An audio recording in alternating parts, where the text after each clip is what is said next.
Just quickly before we get started on this video, do you think that this ring makes me look married? Ho-ho! Seriously, Emily married me, believe it or not.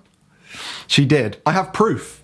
Here's a photo of us outside the church after the ceremony, after we tied the knot, and she's smiling, as you can see, so...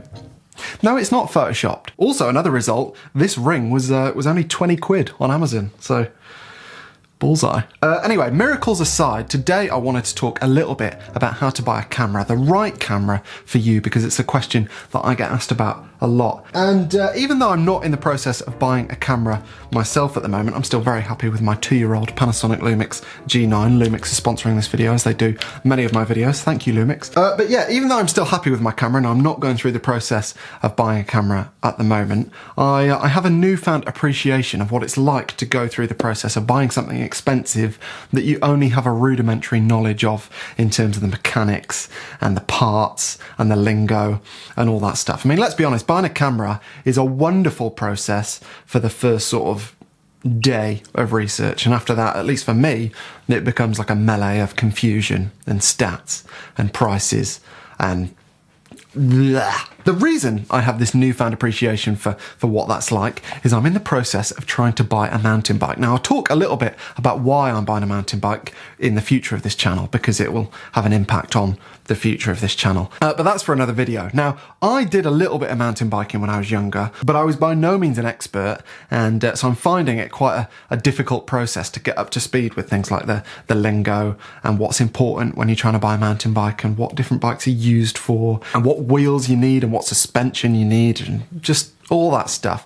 And it's a bit overwhelming, to be honest. So as I say, I have this memory of what it was like trying to buy cameras when it was the case that I didn't really understand all of the bits and pieces that I needed to consider. Now, this might be a bit of a stretch, but I've noticed, or I certainly think, that there's a lot of crossover between buying a mountain bike and buying a camera. After all, they're both products that are designed and made to interact with the human body and mind, sort of. And therefore, that interaction with the body is well worth paying attention to in the buying process. And I've noticed that, for example, when you go onto any manufacturer's website of any mountain bike, you'll be presented with sketches of the geometry and measurements of all the different tubes and parts of the bike, which are there in order to help you make a decision as to what size bike you need, whether that particular bike and its geometry is right for you and the things that you want to do with the bike. And it's the same, or at least it should be the same, with a camera. I mean, after all, this is very clearly designed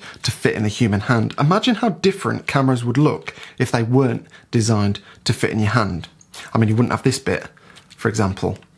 It would look completely different. I don't know how it would look. Feel free to send in your designs. But I think a lot of the time, based on the emails I get and the questions I get about buying cameras, people don't approach buying cameras as though they're going to be holding the camera a lot. Typically what I notice people do is they'll do lots of research on the sensor. They'll find rankings of a sensor within a camera, and they'll make lots of their decisions based on the capability of a sensor. And I would argue that's not buying a camera. You're just buying a sensor that happens to fit within a camera that you're paying no consideration to whatsoever. And I think largely that's how lots of people that I hear from have ended up with sensors that they really like and cameras that they don't, which invariably is going to cost you lots of shots. And I mean, picking a camera solely for the sensor is kind of the same thing as picking a hotel for your summer holiday based entirely on the shape of the swimming pool.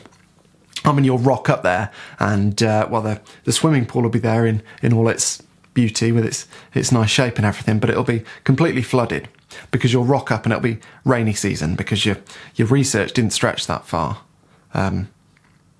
Possibly my worst analogy to date, that one. But I can't emphasize enough the importance of trying a camera, holding a camera in the buying process. Now, the internet is a wonderful thing. I make my living on the internet. It's fantastic. However, there is no substitute for holding something that is designed to be held before you buy it. Because otherwise the money that you save in shopping on the internet, you'll just pay for in frustration when you find that actually you don't like the menus, or you can't reach the shutter, or the grip doesn't fit properly in your hand. And so even if you live in the sticks, do try and find a way to try and play with a camera, because 5 or 10 minutes with a camera in your hand will tell you more than any review or any spec list or anything that you'll read on the internet. It'll tell you much more about how you're going to get on with the camera in the 2 or 3 years, 4 or 5 years maybe, of ownership that you'll have with it. Now, all of these considerations that I'm going to talk about, to be honest, are quite obvious to lots of people, but it's astonishing how often I see people with cameras that don't seem to fit the purpose that they're being used for. For example, if you shoot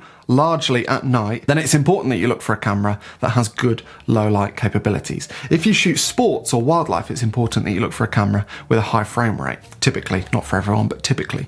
If you shoot lots of street photography, you might want to look for a camera that has good silent mode options and looks quite stealthy. If you shoot portraits or do lots of studio work, you might want to look for a camera that's got certain sync speed settings with flashes and lights, all that kind of stuff. If you shoot landscapes, you might decide that it's important that you want high resolution. And all of these considerations need lots and lots of thought before you can choose a camera. And it's obvious to most people, I know, but it's incredible to me how often I see people with cameras that aren't suited to what they're doing purely because they've picked the best camera that they could afford or the most capable camera they could afford on paper. And it's rarely the case that the best camera or the most capable camera is the most capable camera for you and your photos. Trying to think of another bad analogy. A Ferrari is a better car than a family estate, or what you call them in America, wagons. Unless you've got 3 kids that you need to ferry around, in which case a Ferrari is useless. That was not bad, actually. Next consideration, systems. Now, I think in some cases, in fact, a lot of cases, I would argue that it's better to think about the system that you want to be involved with than the actual camera itself. So in many cases, lenses will outlast cameras by a factor of 2 or 3. So you might have 2 or 3 cameras in the time that you'll own your lenses. And therefore it can be quite useful to shop for your lenses before you shop for your camera. Now, you don't need to actually shop for your lenses. You don't need to buy all of your dream lenses to start with and then buy your camera. Obviously that wouldn't make any sense at all. But going through a process of almost window shopping for the lenses that you think you'll want now and in 6 months' time and in 2 years' time, that can be quite useful when you come to the process of buying cameras. So for instance, what convinced me that Micro Four Thirds was right for me was the size of this. This is my telephoto lens, my 35-100, which is equivalent to 70-200 full frame, and it's tiny, which suits my needs perfectly. And as I say, I decided that this was going to move me over to Micro Four Thirds way before the G9 was even announced. And fast forward a year after owning this camera, I became a Lumix ambassador because I was so impressed with what the system could do. But weight might not be a big deal for you. For you might want the sharpest 85mm prime lens. You might decide that you want the best 400mm lens for wildlife and sports. You might decide that you want the fastest fisheye. In any case though, working out what it is you want from lenses may well help you narrow down your options for cameras. And if you don't at least consider your glass before you consider your camera, then you get a bit of a situation where the tail starts to wag the dog a bit. Now, of course, as I say, it's very important that you don't have to be shopping, actually physically shopping for lenses that you're going to buy right now. It might be lenses that you're going to buy in 2 years' time. You almost need like a little roadmap of where you want your equipment to be going in the future, and you might not know that, but at least thinking about it can be useful, I've found in the past when trying to choose a camera. And it doesn't just need to be lenses that are out and available today. A lot of the time, rumour sites can be quite useful, for example, for letting you know what lenses are potentially coming down the line for various systems. And sometimes manufacturers will even release roadmaps of the lenses that are coming out for particular systems. And that can be pretty useful because that can help you see what's going to be available in a year and 2 years' time. And yeah, that can do the same thing in terms of helping you choose a system. Again, I think I've got that point across now. Right, this was supposed to be a quick video, so I'll shuffle along. The last thing that I want to talk about and just mention quickly is looks. Now, lots of photographers think it's ridiculous that other photographers will take into consideration things like looks of a camera when they're looking to buy a camera. Because after all, the looks of a camera doesn't have all that much impact, direct impact on things like the photos that you're going to make.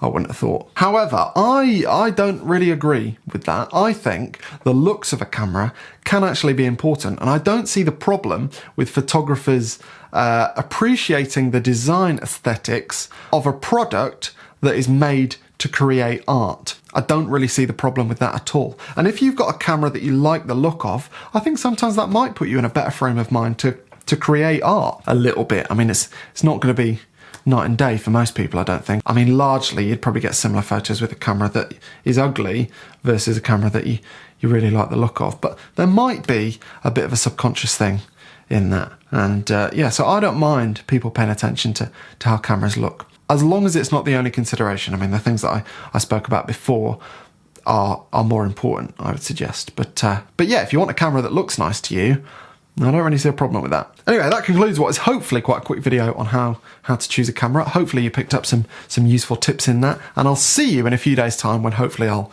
still be married. Fingers crossed. Do you cross different fingers when you're married? Probably not.